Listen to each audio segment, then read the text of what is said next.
പ്രിയ സഹോദരനെ, കർത്താവായ യേശു ക്രിസ്തുവിൻ്റെ രണ്ടാം വരവ് എന്ന ചാനലിലേക്ക് നിങ്ങൾക്ക് എല്ലാവർക്കും സ്വാഗതം. പ്രിയപ്പെട്ടവരെ, യേശു ക്രിസ്തുവിൻ്റെ വരവിനെക്കുറിച്ചുള്ള രണ്ടാം വരവിനെ കുറിച്ചുള്ള ക്ലാസ്സുകളാണ് എൻ്റെ നല്ല നിങ്ങൾക്ക് വ്യക്തമായിട്ട് അറിയാം. അത് ഏതാണ്ട് 215 ഓളം എപ്പിസോഡുകൾ ഫുള്ളും യേശു ക്രിസ്തുവിൻ്റെ വരവുമായിട്ട് ബന്ധപ്പെട്ട ക്ലാസ്സുകളാണ്.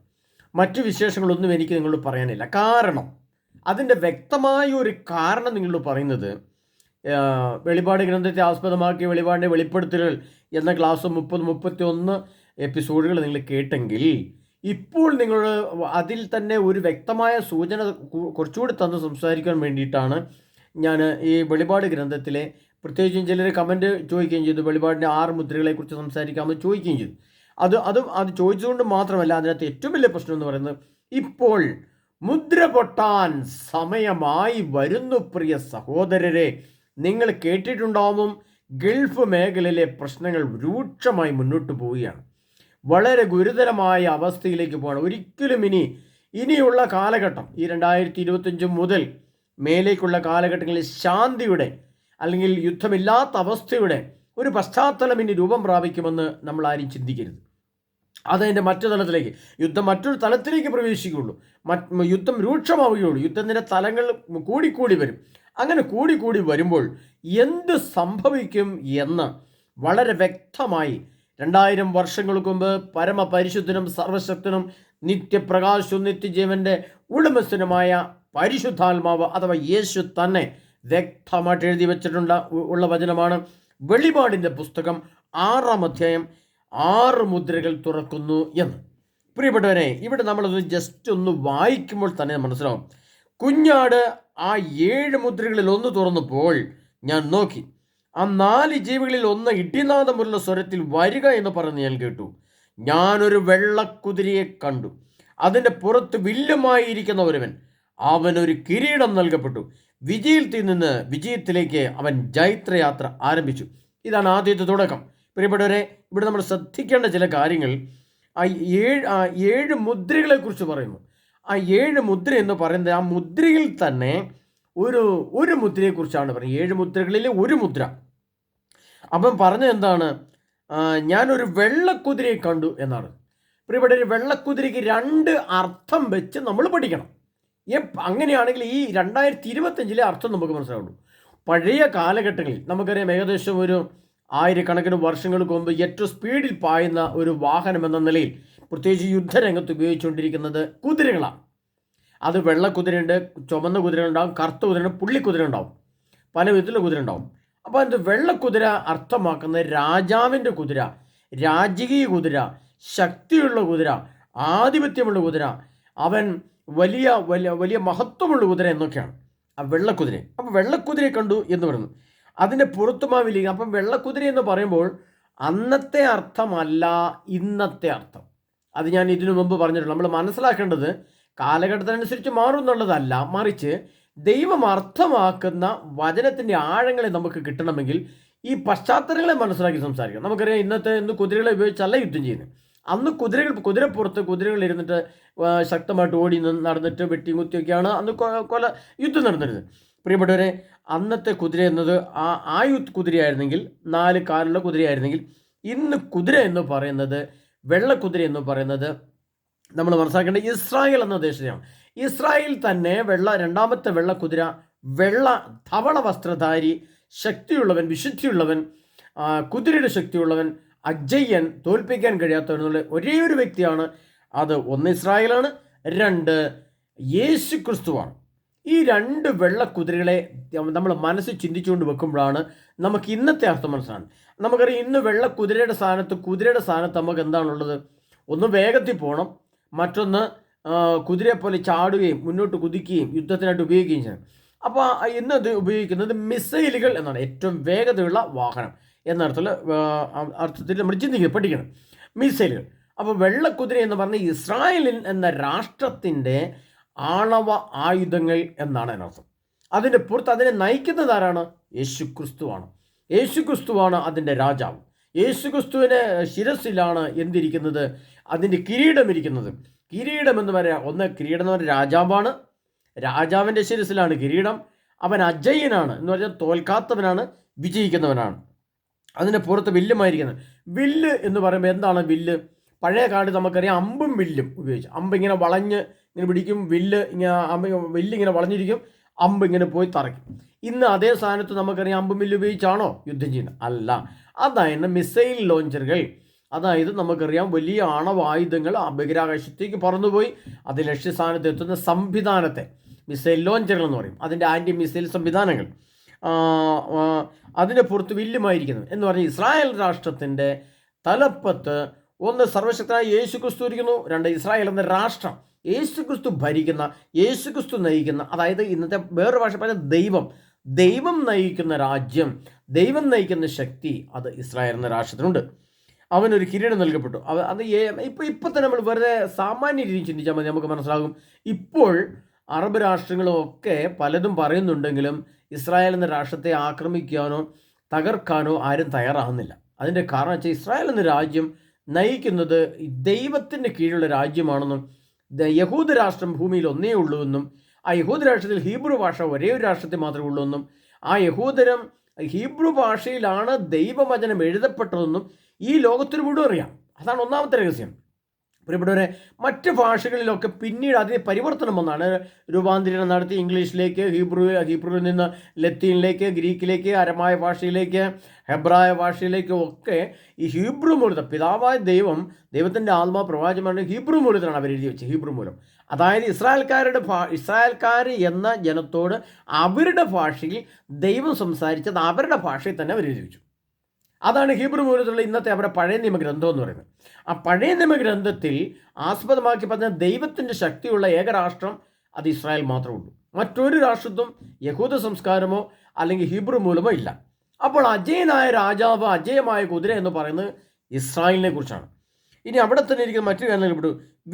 വിജയത്തിലേക്ക് അവൻ ജയത്രയാത്ര ആരംഭിച്ചു. അപ്പോൾ ഈ വില്ലുമായി, അത് യുദ്ധത്തിൻ്റെ എല്ലാ സംവിധാനവുമായി ഇപ്പോൾ തയ്യാറായി നിൽക്കുന്നത് ആരാണ്? അത് ഇസ്രായേൽ എന്ന രാഷ്ട്രമാണ്.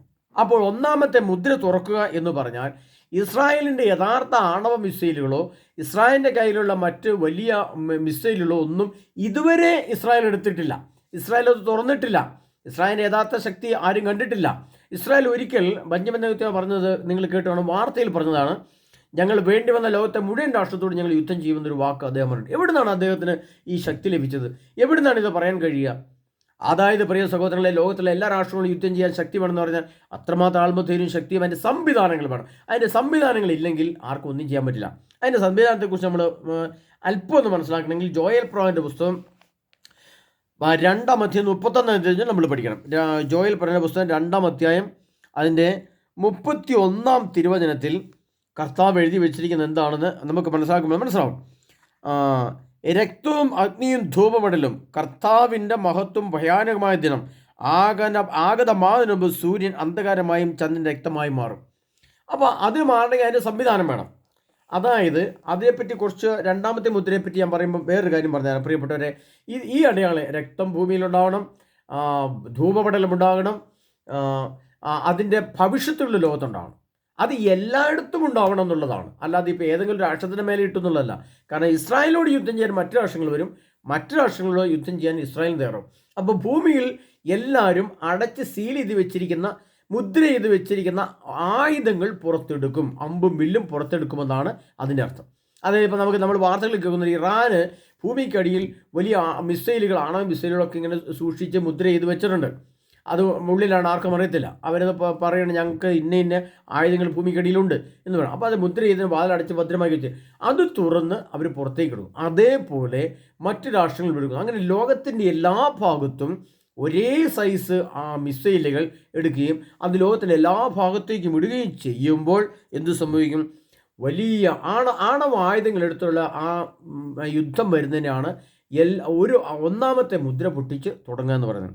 ആ ഒന്നാമത്തെ മുദ്ര പൊട്ടി തുടങ്ങുമ്പോൾ എന്ത് സംഭവിക്കും?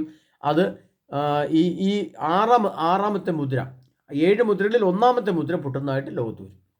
അപ്പോൾ അത്രയും ഭയാനകമായ, അല്ലെങ്കിൽ അത്ര ലോകം മനസ്സിലാക്കാത്ത, അല്ലെങ്കിൽ മനുഷ്യൻ ചിന്തിക്കാത്ത ആ വലിയ സംഭവം ലോകത്ത് നടക്കും. അതാണ് ഇസ്രായേലിൻ്റെ യഥാർത്ഥ യുദ്ധം വരുന്നതേ ഉള്ളൂ എന്നും ഇസ്രായേൽ ഇത് ഏത് രാഷ്ട്രങ്ങളിലേക്ക് എങ്ങനെ ചെയ്യണമെന്ന് ആലോചിച്ച് തീരുമാനിച്ചാൽ അത് സംഭവിക്കുമെന്നും അങ്ങനെ ഈ ലോകത്ത് ഇന്ന് വരെ അറിയപ്പെടാത്ത ആയുധങ്ങളുടെ കലവറകളുടെ മുദ്ര പൊട്ടിച്ച് ഈ അമ്പും വില്ലും പുറത്തു വരുമെന്നാണ് കർത്താവ് വധിക്കുന്നത്. അപ്പോൾ അന്ന് നമുക്കൊരു അമ്പും വില്ലും ആണെങ്കിൽ അതിനെ വില്ലുമായിട്ടെന്ന് വധിക്കുന്നത്, വില്ലുമായിട്ടിങ്ങനെ. അപ്പോൾ ആ അമ്പും വില്ലും അല്ല, അമ്പും വില്ലിൻ്റെ സ്ഥാനത്ത് എന്തെന്നാണ് ഹൈപ്പർസോണിക് മിസൈൽ, ആണവ മിസൈൽ എന്നർത്ഥം. ഈ അർത്ഥം വെച്ച് നമ്മൾ 2025 പഠിക്കുമ്പോഴാണ് ഒന്നാമത്തെ മുദ്ര പൊട്ടുന്ന സമയം എപ്പോഴാണെന്ന് കൂടി നമ്മൾ പഠിക്കണം. പ്രിയപ്പെട്ടവരെ, ജെറുസലേം ദേവാലയവും അതിൻ്റെ പണിയുമായിട്ട് ബന്ധപ്പെട്ട് മുന്നോട്ട് പോകുന്നൊരു കാലഘട്ടം അടുത്ത് തന്നെ 2027 കാലഘട്ടം ഞാൻ സൂചിപ്പിച്ചു വെച്ചിട്ടുണ്ട്. അതിൻ്റെ രണ്ടാമത്തെ മുദ്ര പൊട്ടുന്നതിനെ പറ്റി അടുത്ത ക്ലാസ്സിൽ പറയുമ്പോൾ നിങ്ങൾക്കത് വ്യക്തമാക്കി പറഞ്ഞുതരാം. പ്രിയ സഹോദരനെ, അപ്പോൾ ഈ ലോകം കണ്ടിട്ടുള്ള വെച്ച് ഏറ്റവും ലോകം യുദ്ധത്തിലേക്ക് നീങ്ങുകയാണ്, വലിയ യുദ്ധത്തിലേക്ക് പോവുകയാണ്. ആണവയുദ്ധത്തോട് തുടങ്ങും, ആണവയുദ്ധം ഭൂമിയിലുണ്ടാകും. അപ്പോൾ ആണവയുദ്ധം അടച്ച് മുദ്ര വെച്ചിരിക്കുന്ന മുദ്ര പൊട്ടിച്ച് അതിനകത്തെ അമ്പും വില്ലും പുറത്തെടുത്ത് ഇസ്രായേൽ ശക്തമായി മുന്നോട്ട് പോകുമെന്നാണ് ഒന്നാമത്തെ മുദ്രയുടെ അർത്ഥം. പ്രിയപ്പെട്ടവരെ, അപ്പോൾ എന്ത് ചെയ്യണം? ഇനി നമ്മൾ എൻ്റെ കഴിഞ്ഞ ക്ലാസ്സുകളിൽ ഇത് കേട്ട് ഒരുങ്ങുക എന്ന് പറഞ്ഞുകൊണ്ട് കഴിഞ്ഞൊരു ക്ലാസ് ഉണ്ട്. നമുക്കെന്താണ് ഇതിനകത്ത് റോള്? ഇത് നമ്മൾ കേൾക്കുന്നുണ്ടല്ലോ. നമ്മൾ കേൾക്കുമ്പോൾ നമ്മളെ ഇതെങ്ങനെയാണ് ബാധിക്കുന്നത്? നമ്മളെ ബാധിക്കുന്ന ഇന്നല്ല നാളെ നമ്മൾ ഈ ലോകത്ത് നിങ്ങൾ മരിക്കും. അത് പട്ടിണി കൊണ്ടാകാം, അത് യുദ്ധത്തിൻ്റെ കെടുതികളുണ്ടാവാം, ഭക്ഷണം കിട്ടാത്തതുകൊണ്ടാവാം, മരുന്നുകൾ കിട്ടാത്തതുകൊണ്ടാവാം, ഭയന്നിട്ടാവാം, പണമില്ലാത്തതുകൊണ്ടാകാം, ആകുലത ഉത്കണ്ഠയോടാവാം. നമ്മൾ ഏതു നിമിഷവും മരിക്കും. ആ മരണത്തെ മുന്നേ കാണുമ്പോൾ നമ്മുടെ ആത്മാവ് ദൈവത്തിൻ്റെ ആത്മാവിനോട് ചേരണം, അത് സ്വർഗ്ഗരാജ്യത്തിൽ ചേരണം. അതിന് വിശുദ്ധിയും വേണം. അതുകൊണ്ടാണ് കർത്താവ് പറഞ്ഞത്, അനാഥരോടും ദരിദ്രരോടും വിധവകളോടും നമ്മൾ കരുണയുള്ളവരായിരിക്കണം. ഭക്ഷ്യസമൃദ്ധിയും സമാധാനവും പ്രൗഢിയും ഉണ്ടായിരുന്നിട്ടും നീ അനാഥരെയും ദരിദ്രരെയും വിധവകളെയും തുണച്ചില്ല. കഴിഞ്ഞ ക്ലാസ്സിൽ ഞാൻ പറഞ്ഞു കൊടുക്കണം, എസ്എകേൽ പ്രവാചകന്റെ പുസ്തകത്തിൽ എഴുതി വച്ച വചനം. പ്രിയപ്പെട്ടവരെ, നമ്മൾ അതുകൊണ്ട് ഇപ്പോൾ നമുക്ക് നന്മ പ്രവൃത്തികൾ ചെയ്യാൻ ഒന്നാമത് രണ്ട് കാര്യം, നന്മ പ്രവൃത്തി ചെയ്യണ രണ്ട് കാര്യം നമ്മൾ കൃത്യമായിട്ട് ഓർത്തിരിക്കണം. ഒന്ന്, എൻ്റെ വിശുദ്ധീകരണം എന്നിൽ നടന്നാലേ, എന്നിൽ പരിശുദ്ധാത്മാവ് നിറഞ്ഞാലേ, എന്നിൽ യേശുക്രിസ്തുവിൻ്റെ നിറവും തികവും ഉണ്ടായാലേ എനിക്ക് പാവപ്പെട്ടവരിലേക്ക് നോക്കാനും വേദനിക്കുന്നവരടുത്തേക്ക് നോക്കാനും എനിക്കൊരു മനസ്സുണ്ടാവുള്ളൂ. അങ്ങനെ ആ മനസ്സുണ്ടായാലേ ഞാൻ അനാഥരുടെയോ ദരിദ്രരുടെയോ വിധവകളുടെയോ കഷ്ടപ്പെടുന്നവരുടെയോ ക്യാൻസറുകളുടെയോ ഭവനമില്ലാത്തവരുടെ അടുത്ത് ചെന്ന്, സ്നേഹിത, എന്താണ് നിങ്ങൾക്ക് കുറവ്, എന്താണ് പറ്റിയത്, നിങ്ങളുടെ പ്രശ്നങ്ങൾ എന്താണ്, ശരി, ആദ്യമായിട്ട് നിങ്ങൾ വന്നൊരു ധ്യാനം കൂട്, അതിനുശേഷം വിശുദ്ധി പ്രാപിക്കുക, നല്ല കുമ്പസാരിച്ചൊന്ന് ഒരുങ്ങ്, നിങ്ങളുടെ പ്രശ്നങ്ങൾക്ക് ദൈവത്തിൻ്റെ പരിശുദ്ധാത്മ നിങ്ങളെ അനുഗ്രഹിക്കുക എന്നൊക്കെ പറഞ്ഞ് അവനെ ഒന്ന് ആശ്വസിപ്പിച്ച്, ഒന്ന് കർത്താവിൻ്റെ തിരുസനിലെത്തിച്ച് അവനൊരു നന്മ പറഞ്ഞു കൊടുക്കുക, ഒരു നന്മയിലേക്ക് വഴിതിരിക്കുക. എങ്ങോട്ട് തിരിയണമെന്ന് നിന്ന് നട്ടം തിരിയുന്നവർ അവർ ക്രിസ്തുവിലേക്ക്, യേശുവെ നിന്നിൽ ശരണപ്പെടുന്നു, യേശുക്രിസ്തുവെ ഞാൻ നിന്നിൽ ആശ്രയിക്കുന്നു, യേശുക്രിസ്തുവെ ഞാൻ നിന്നെ ശരണപ്പെടുന്നു, നിന്നിൽ ആശ്രയിക്കുന്നു, നിന്നിൽ വിശ്വസിക്കുന്നു, നിന്നിൽ ആശ്രയിക്കുന്നു, ഞാൻ അങ്ങയിൽ ആശ്രയിച്ചുകൊണ്ട്, അങ്ങയിൽ ഞാൻ ശരണപ്പെട്ടുകൊണ്ട് ഇതാ എൻ്റെ ജീവിതത്തിൻ്റെ എല്ലാ മേഖലകളും അനേകം പേര് വിളിച്ച് വേദനകളെക്കുറിച്ച് പറയുന്നു. പ്രിയപ്പെട്ടവരെ, അവരോടൊക്കെ എനിക്ക് പറയാനുള്ളതാണ്. ചിലർക്ക് ധ്യാനം കൂടാൻ വരാൻ പറ്റുന്നില്ല, അതിൻ്റെ പേര് ദുഃഖം അനുഭവിക്കുന്നവർ, ചിലർക്ക് വീട്ടിലെ ചില പ്രശ്നങ്ങൾ, എങ്ങോട്ടും പുറത്തിറങ്ങാൻ പറ്റാത്ത അവസ്ഥ, ചിലർക്ക് ജീവിതം വഴിമുട്ടിയ അവസ്ഥ, സാമ്പത്തിക ക്ലേശം ഭയങ്കരമായിട്ടുള്ളത്, ജോലി നഷ്ടപ്പെട്ടത്, ജോലിക്ക് വേണ്ടി കാത്തിരിക്കുന്നവർ, അതിൻ്റെ നിർണായക നിമിഷങ്ങളിലൊക്കെ കടന്നു പോകുന്നവർ, ഒരുപാട് ഉത്കണ്ഠകൾ, ഒരുപാട് വേദനകൾ, അവരോടൊക്കെ എനിക്ക് പറയാനുള്ളത്, നിങ്ങൾ ധ്യാന സെൻറ്ററിൽ വരാൻ പറ്റിയില്ലെങ്കിൽ ശരിക്കും തിരുവചനം എടുത്തു വെച്ച് ഒരു വെള്ള പേപ്പറിൽ യേശുവേ ഞാൻ അങ്ങയിൽ ശരണപ്പെടുന്നു എന്നൊരു 100 പ്രാവശ്യം പ്രിയപ്പെട്ടവരെ. യേശുവെ ഞാൻ അങ്ങയിൽ ശരണപ്പെടുന്നു, യേശുവെ ഞാൻ അങ്ങനെ സ്നേഹിക്കുന്നു, യേശുവെ ഞാൻ അങ്ങനെ ആശ്രയിക്കുന്നു. അങ്ങനെ ഒരു 100 പ്രാവശ്യം 200 പ്രാവശ്യം നിങ്ങൾ വെറുതെ അങ്ങ് പറ. കർത്താവിൻ്റെ ആത്മാവ് നിങ്ങളിലേക്ക് ഇറങ്ങി വരും, നിങ്ങൾ അനുഗ്രഹിക്കപ്പെടും. കർത്താവ് നിങ്ങളുടെ സമീപത്തുണ്ട്. അത് ഞാൻ കർത്താവ് പറയുന്നുണ്ട്, വചനം നിനക്ക് സമീപസ്ഥമാണ്, അതിൻ്റെ ഹൃദയത്തിലും അധരത്തിലുമുണ്ട്. വചനം യേശുവാണ്. യേശുവിനെ ഏറ്റുപറയുക, യേശുവിനെ ആരാധിക്കുക, യേശുവിനെ സ്തുതിക്കുക, ഭയപ്പെടേണ്ട, ധൈര്യമായിട്ടിരിക്കുക, ശക്തമായിട്ട് യേശുവിനെ സ്തുതിക്കുക. നിങ്ങളുടെ പ്രശ്നങ്ങൾ ഏതുമായിക്കോട്ടെ, കർത്താവ് യേശു ക്രിസ്തുവിനെ ആത്മാർത്ഥമായിട്ട്, മനസ്സ് ശരീരം ആത്മ 3 തലത്തിലും ആത്മാർത്ഥമായിട്ട് കർത്താവ് യേശുവെ എൻ്റെ പ്രശ്നത്തെ മേൽ ഇടപെടണമേ, കടന്നു വരണമേ നിങ്ങൾ പ്രാർത്ഥിച്ച സത്യമാണെങ്കിൽ നിശ്ചയം അവിടെ യേശു ക്രിസ്തുവിൻ്റെ അത്ഭുതം സംഭവിച്ചിരിക്കും. അത് വ്യക്തമായിട്ട് ഞാൻ പറയണം. അതുകൊണ്ട് പ്രിയപ്പെട്ടവരെ, മുദ്രകൾ പൊട്ടാൻ കാലമായി. മുദ്ര പൊട്ടുന്ന കാലഘട്ടത്തിൽ ലോകം എത്തുകയാണ്. ആണവ യുദ്ധങ്ങൾ, വലിയ ഭീമാകാരമായ ബോംബിൻ്റെ സ്ഫോടനങ്ങൾ, വിമാന ഗതാഗതം നിന്നുപോകുന്ന അവസ്ഥ, പട്ടിണി, ഭക്ഷണമില്ലാത്ത അവസ്ഥ, വാഹനമില്ലാത്ത അവസ്ഥ, അങ്ങനെ ഈ മുദ്ര പൊട്ടിയാൽ രക്തവും ധൂമപടലവും കഷ്ടപ്പാടും ദുരിതങ്ങളുടെയും ഒരു വലിയ മുദ്ര വീണ്ടും പൊട്ടും. മറ്റു ചില മുദ്രകൾ പൊട്ടുക എന്ന് പറഞ്ഞാൽ പ്രിയപ്പെട്ടവരെ, ഈ മുദ്ര പൊട്ടുമ്പോൾ ഭക്ഷണം കിട്ടാതെ വരുന്ന അവസ്ഥയിലെ മുദ്ര പൊട്ടും. അത് നിലവിൽ ഭക്ഷണമുണ്ടെങ്കിൽ പിന്നെ ഭക്ഷണമില്ലാത്ത അവസ്ഥ, നിലവിൽ വാഹനമുണ്ടെങ്കിൽ പിന്നെ വാഹനമില്ലാത്ത അവസ്ഥ, നിലവിൽ ജോലി ഉണ്ടെങ്കിൽ പിന്നെ ജോലി ഇല്ലാത്ത അവസ്ഥ, നിലയിൽ പണമുണ്ടെങ്കിൽ പിന്നെ പണമില്ലാത്ത അവസ്ഥ. അങ്ങനെ ലോകത്ത് മുഴുവനും ദുരിതങ്ങളുടെ ഒരു മുദ്ര പൊട്ടാൻ പോവുകയാണ്. അതിനാൽ യേശു ക്രിസ്തുവിനോട് ചേർന്ന് ഐക്യപ്പെട്ട് വിശുദ്ധിയും നയിക്കുക. അതുമാത്രമേ നമ്മുടെ മുമ്പിൽ പരിഹാരമുള്ളൂ. ക്രിസ്തുവിനോട് ചേർന്ന്. അത് നിങ്ങൾ ധ്യാനം പോകാൻ പറ്റാത്തവരാണെങ്കിൽ നിങ്ങൾ അവിടെ തന്നെ ഇരുന്നുകൊണ്ട് യേശു ക്രിസ്തുവെ ഞാനെങ്കിൽ ശരണപ്പെടുന്നു, യേശു ക്രിസ്തുവെ ഞാനെങ്കിൽ സ്നേഹിക്കുന്നു, യേശു ക്രിസ്തുവെ ആരാധിക്കുന്നു, കണ്ണുകൾ അടച്ചു പിടിച്ച് കർത്താവിനെ ധ്യാനിച്ച് ആരാധിച്ച് സ്തുതിക്ക് പ്രാർത്ഥിച്ച്, പ്രിയപ്പെട്ടവരെ സ്തുതിച്ച് പ്രാർത്ഥിച്ചു. കർത്താവ് അത്ഭുതം പ്രവർത്തിക്കും. ധ്യാനത്തിന് വരാൻ പറ്റുന്ന നിശ്ചയമായിട്ടും വരണം. വന്ന് ആ ധ്യാന ക്ലാസ്സിൽ സംബന്ധിക്കുമ്പോഴാണ് ദൈവത്തിൻ്റെ പരിശുദ്ധാത്മാവ് നേരിട്ടിറങ്ങി വരും. നിങ്ങൾ അത്ഭുതങ്ങൾ കാണും, നിങ്ങളുടെ കണ്ണുകൾ കൊണ്ട് ദർശനങ്ങൾ കാണും, നിങ്ങൾക്ക് വ്യാഖ്യാന വരങ്ങൾ കിട്ടും, നിങ്ങളുടെ ആത്മാവ് സന്തോഷത്തിൽ വരും, നിങ്ങളുടെ ആത്മാവ് ഹൃദയപൂർവ്വം സന്തോഷിക്കും, ആനന്ദത്തിലേക്ക് നിങ്ങൾ മാറ്റപ്പെടും. നിങ്ങളുടെ പ്രശ്നങ്ങൾ ഏതുമാകട്ടെ അത് കർത്താവ് യേശു ക്രിസ്തു പരിഹരിക്കുക തന്നെ ചെയ്യും. അവിടെ നിങ്ങൾ ധ്യാനത്തിലേക്ക് വരണം പ്രിയ സഹോദരങ്ങളെ. അതിനാൽ ഞാൻ നിങ്ങളെ ആ ധ്യാന സെൻറ്ററിലേക്ക് ആഹ്വാനം ചെയ്യുകയാണ്. കല്ലംകുളം ധ്യാന സെൻറ്ററിൽ നടക്കുന്ന 21, 22, 23 തീയതികളിലെ പരിശുദ്ധാത്മാഭിഷേക ധ്യാനം ബ്രദർ ജോസ് ബ്രദറിൻ്റെ, അതായത് ഞാൻ കഴിഞ്ഞ ദിവസം പറഞ്ഞു ജോസ് ബ്രദറിൻ്റെ ധ്യാനം, റൂഹാഭിഷേക ധ്യാനം, മംഗളവാർത്ത ധ്യാന ടീം, ആ ധ്യാന ടീമുകൾ 21, 22, 23 തീയതികളിൽ കല്ലംകുളം എന്ന ധ്യാന സെൻറ്ററിൽ വന്ന് അവിടെ ക്ലാസ് എടുക്കുകയും ധ്യാനിപ്പിക്കുകയും പ്രാർത്ഥിക്കുകയും നിങ്ങളെ അനുഗ്രഹിച്ച് പ്രാർത്ഥിക്കുകയും ചെയ്യുമ്പോൾ അദ്ദേഹത്തിൻ്റെ കീഴിലുള്ള എല്ലാവരും ഒരുമിച്ച് പ്രാർത്ഥിക്കുന്ന നിമിഷം ദൈവത്തിൻ്റെ പരിശുദ്ധാത്മ നിങ്ങൾ പ്രവർത്തിക്കും. ശക്തമായ അനുഗ്രഹവും സന്തോഷം നിങ്ങൾക്ക് ലഭിക്കും. അതിനാൽ പ്രിയ സുഹൃത്തുക്കളെ, കർത്താവ് യേശു ക്രിസ്തു നമ്മെ സമൃദ്ധമായി അനുഗ്രഹിക്കട്ടെ. നമ്മളിപ്പം മനസ്സിലാക്കേണ്ട കാര്യം ഇതാണ്.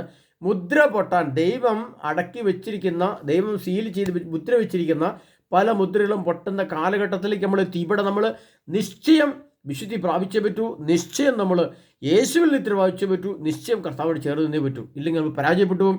പരാജയത്തിന് പിന്നെ പിടിച്ചു കയറ്റാൻ നിങ്ങൾക്ക് ആരെയും ലഭിക്കില്ല, ആരെയും കിട്ടുകയില്ല. അത് പ്രത്യേകം ഓർത്തണം. ഇപ്പോൾ കർത്താവ് നിങ്ങൾക്ക് സമീപസ്ഥമാണ്. ഇത്തരം സാഹചര്യം നമ്മുടെ മുമ്പിലുണ്ട്. അത് പരമാവധി യേശു ക്രിസ്തു നാമത്തിൽ പ്രയോഗപ്പെടുത്തിക്കൊണ്ട് കർത്താവ് യേശു ക്രിസ്തുവിൻ്റെ സന്നിധിയിലായിരിക്കാൻ നമുക്ക് പ്രത്യേകം ശ്രദ്ധിക്കാം. അതിനായി കർത്താവ് യേശു നമ്മെ ഓരോ സമൃദ്ധമായി അനുഗ്രഹിക്കട്ടെ. ആമേൻ.